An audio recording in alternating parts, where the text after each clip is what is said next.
pessoal, mais um exercício de fixação, tá? Agora nós vamos ter que lembrar os dois processos, tá? Então, veja bem. Dessa vez eu estou partindo da função velocidade, tá? E vou precisar achar a função espaço e a função aceleração. O que você precisa lembrar? Se você tem a função velocidade e quer achar a função aceleração, você vai derivar, tá?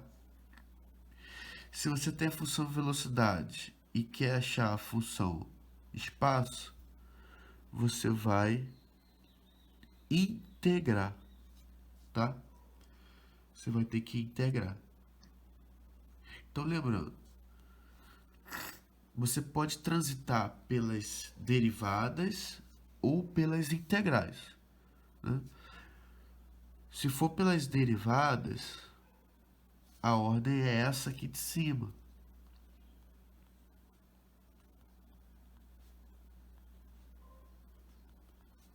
Se for por integração,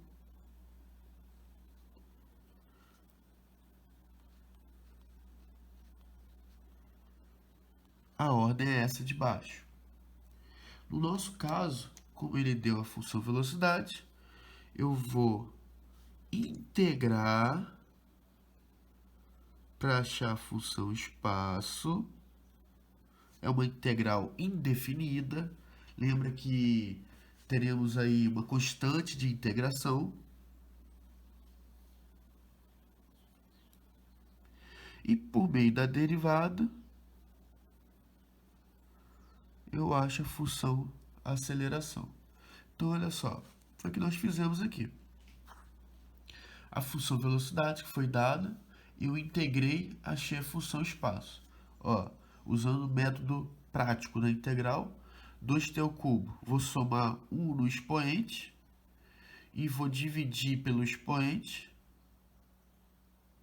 tá? Mesma coisa aqui, ó. Vou somar 1 no expoente e dividir pelo expoente. Próximo, vou somar 1. Lembra que quando não tem nada, eu estou omitindo 1. Então, vou somar 1 no expoente, já tem 1, vai ficar 2. E vou dividir pelo expoente, que é 2.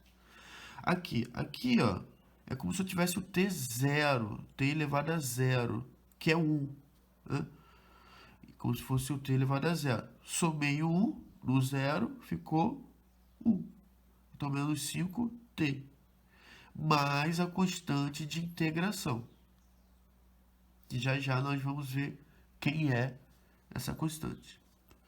Então, a função espaço é a integral da função velocidade. Como a gente viu aqui. E se eu quiser a função aceleração, só derivar.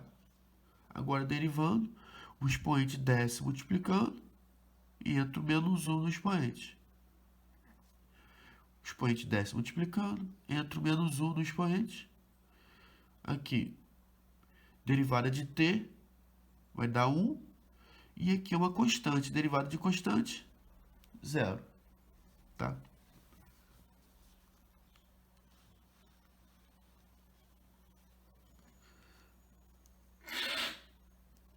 Vamos dar uma olhada agora com relação à constante de integração. No enunciado, ele diz que ele parte da posição de 4 metros. Então, ó, se ele parte da posição de 4 metros, a posição inicial, nosso S0, ou a função espaço no tempo zero, é de 4 metros. Mas e se eu pego a função do jeito que eu achei ali, da forma indefinida, e substituo t igual a 0, olha o que vai dar. Vai dar c, o termo independente. Então, o que eu posso concluir?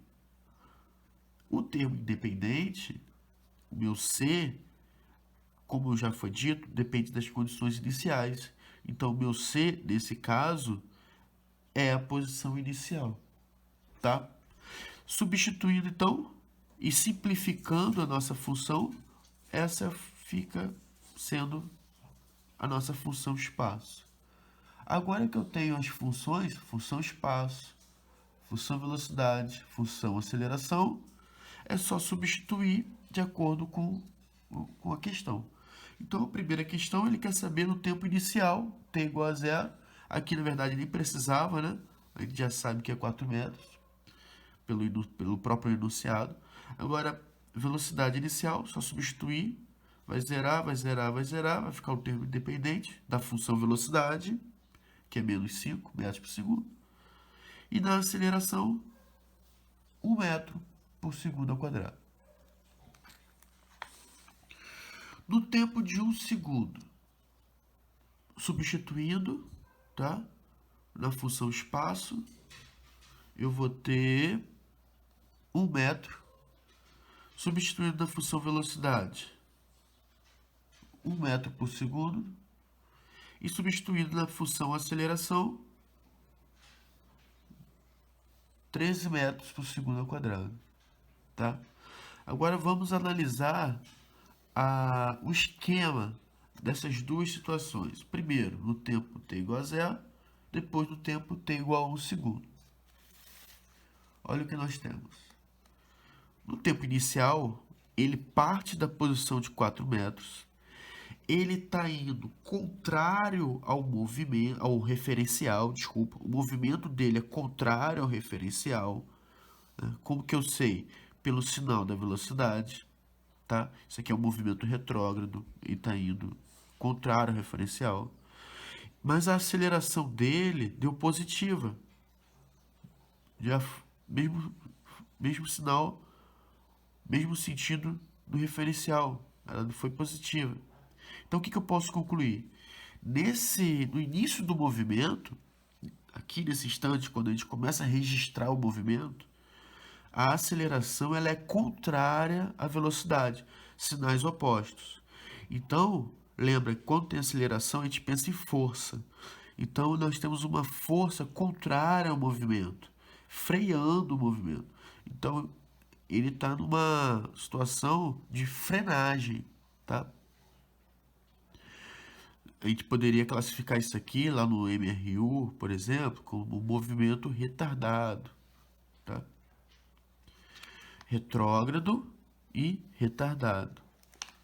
Sinais opostos, né? Agora, no instante de 1 segundo, o que acontece?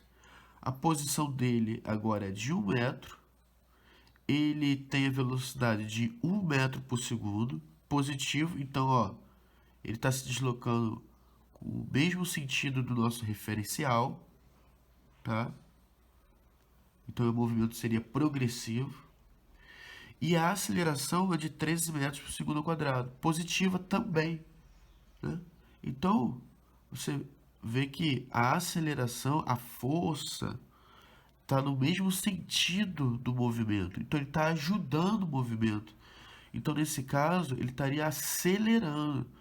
Se eu quisesse classificar, seria um movimento progressivo acelerado. Tá ok, pessoal?